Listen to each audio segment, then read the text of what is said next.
Spoštovane dame in gospodje, 14. januar 2020, se pravi leto, ki je od leta 1980 oddaljeno 40 let.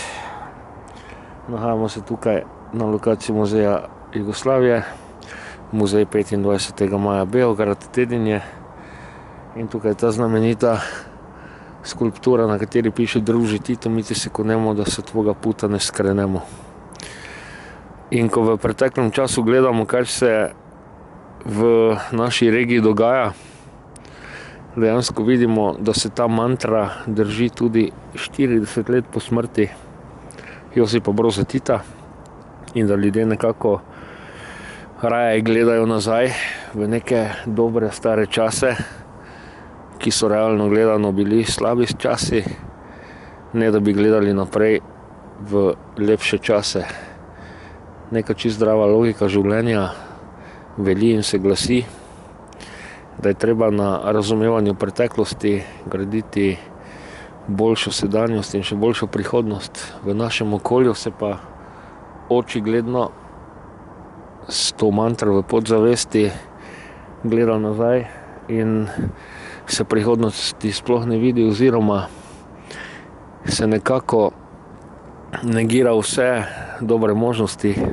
Povedati je treba, da potenciali za lepo prihodnost vselej obstajajo, in objokuje preteklost, predvsem pa ob tem objokovanju se idealizira, kakor da so ljudje pozabili, da je dejansko pa preteklost bila tisto, kar nas je dobrih 29 let nazaj pripeljalo do tega, da smo se pa iz te poti kot kolektiv z veliko, skoraj da absolutno večino, absolutno v popolni procentni številki dejansko pri zdravi trezni pameti odpravili.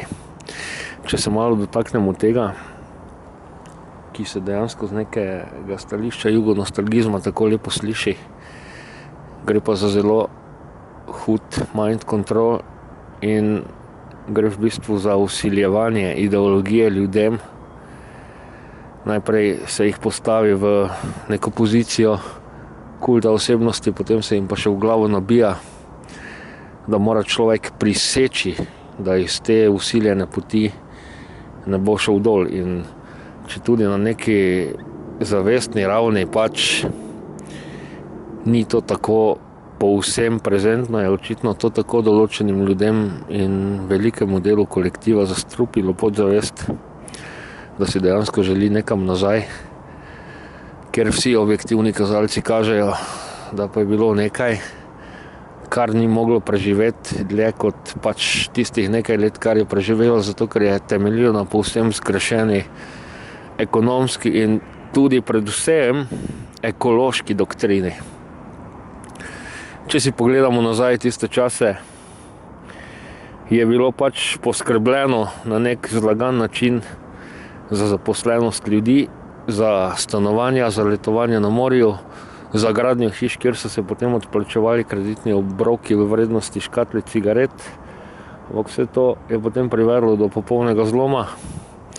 In če pogledamo širše, kot samo mimo neke skrbi za lastno rit, službo, plačo, je bil tisti sistem tako skregan z ekologijo in skrbnostjo za dolgotrajni in dolgoročni razvoj, da je, kot rečeno, po nekaj desetletjih se sesul sam vase. In povedati želim tole, da nekako 40 let po smrti diktatorja Broza moramo v skrbi za nadaljne generacije, ki prihajajo, dejansko razviti svobodomislen model medsebojnega spoštovanja, brez konstantnega vračanja v drugo svetovno vojno in nabijanja preko vsega, česar se niti pravilno ne razume, ker je bilo s propagando prepovedano doumeti, in da dejansko postavimo temelje za družbo svobodnih in svobodomiselnih ljudi, in ne samo naivno oziroma navidezno svobodnih znotraj doktrine.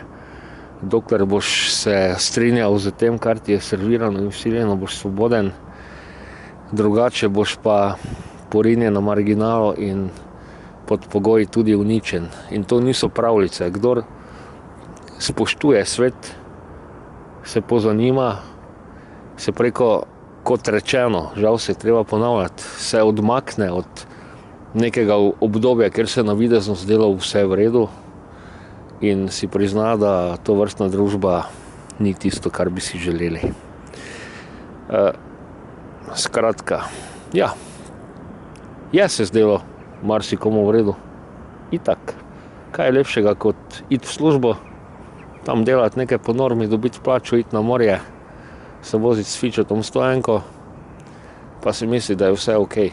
Ni vse okej, ni svet tako preprosta zadeva, da obstaja samo nek zunanji, namišljeni, razredni, kakršnikoli sovražnik in dokler držimo kot kolektiv skupaj in delamo nekaj, kar nam politika veli, je to, kar si želimo. Okej. Bomo o tem letos nekako do maja in še dlje pogosto govorili. Če pa že se ne morete določene odlepiti od tega, pa naj se vam glasi mantra takole: druži Tito, miti se konemo, da sa zdravo, ki pravog puta ne skrenemo. Kaj je bila njegova pot, je jasno. In če smo že pošteni do slehernikov, vsak ima v življenju svojo pot. Zakaj bi moral nekdo priseči, da bo hodil po poti Josipa Broza Tita? Vsak se rodi zato, da gre v svojo pot in udejani svoje poslanstvo. In zato, ker tega ne dojamemo v zadostni meri, smo zaštekali, kjer smo. In to naj nam bo jasno.